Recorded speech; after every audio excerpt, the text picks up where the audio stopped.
In this episode of Genius Digital Marketing for Bosses, we're going to be talking about three really important components of inbound lead generation. That is, when somebody fills out information into one of your forms, where does that information go and who follows up with it? All right, let's get into these pivotal components of inbound leads. First and foremost, landing pages. When somebody clicks your ad, it's very important that the page that they go to, it reinforces your call to action. You want to remove any and all forms of confusion.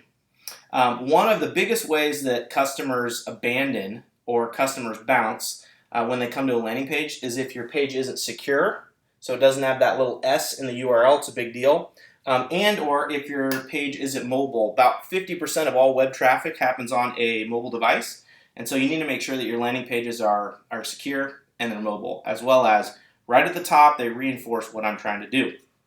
All right, the third part of landing pages that I want to make sure that I mention is when people come to your landing pages, often they're on a subdomain, and you need to make sure that your Google tracking pixel is put on that subdomain so that if they come to that page, you can retarget them with other offers. This is a big deal.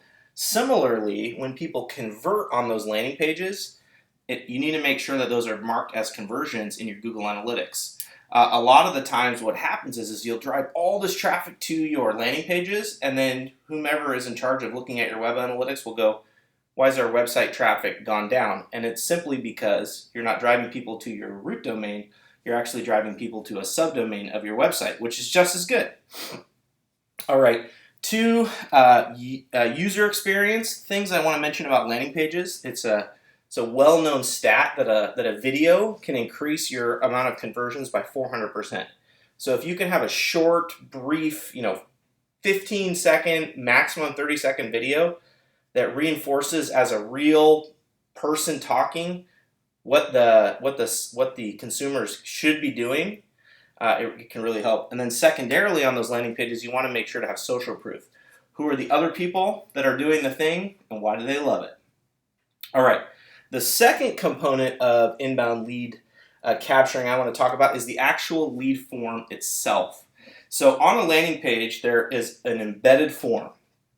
And that form typically has first name, last name, email, phone number, and a button. A couple things to consider. By removing or not requiring that phone number, you're going to get way more submissions. That being said, for a lot of organizations, they don't want a lead that doesn't have a phone number because the sales rep has to have something to do, has to have someone to call. So that's for consideration. You want to make sure that you remove all fields that you don't require. That would be my recommendation. The reason why this is there's actually a well-known fact that when you decrease your fields, it doesn't even matter if they're required or not, from 11 down to 4, you actually increase your amount of conversions you're going to get from your form 180%. So consider that. Don't put a bunch of extra fields that you don't plan on using in the follow-up process. Keep it as short as you can. All right, last, it's really important that you have a custom button. So if you're asking me to download an ebook, make sure that that button says download ebook.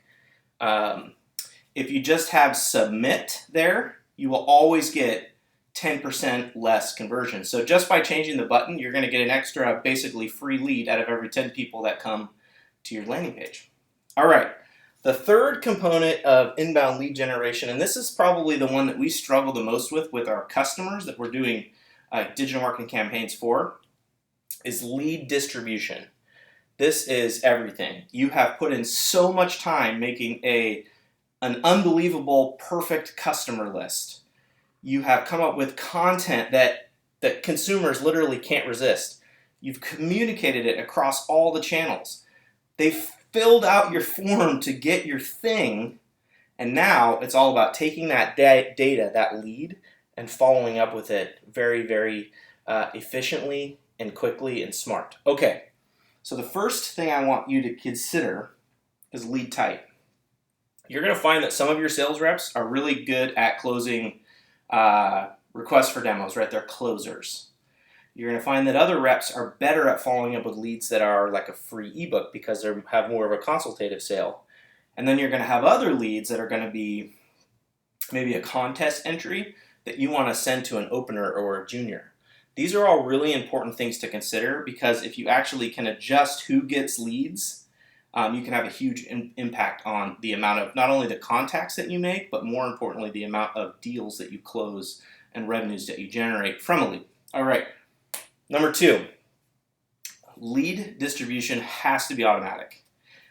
This is especially important in the age of filling out Facebook forms, clicking on Google Ads on phones in a car, filling out a form to get something. The reason why they have to be automatic and based on rules rather than humans is because it is all about speed to lead. How fast a person can get a lead in front of them and then call it. And so we're going to have a whole nother video on speed to lead, this essential component of lead programs.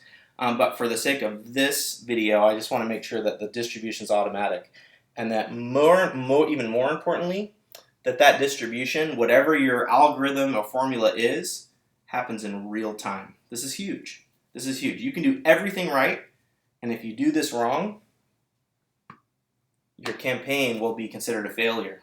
So it's really important. All right, I want to end with this statement that I believe to absolutely be true. I've seen it hundreds of times with different customers. Lead generation without fast, intelligent, and elegant follow-up is a waste of time. All right, thank you for listening.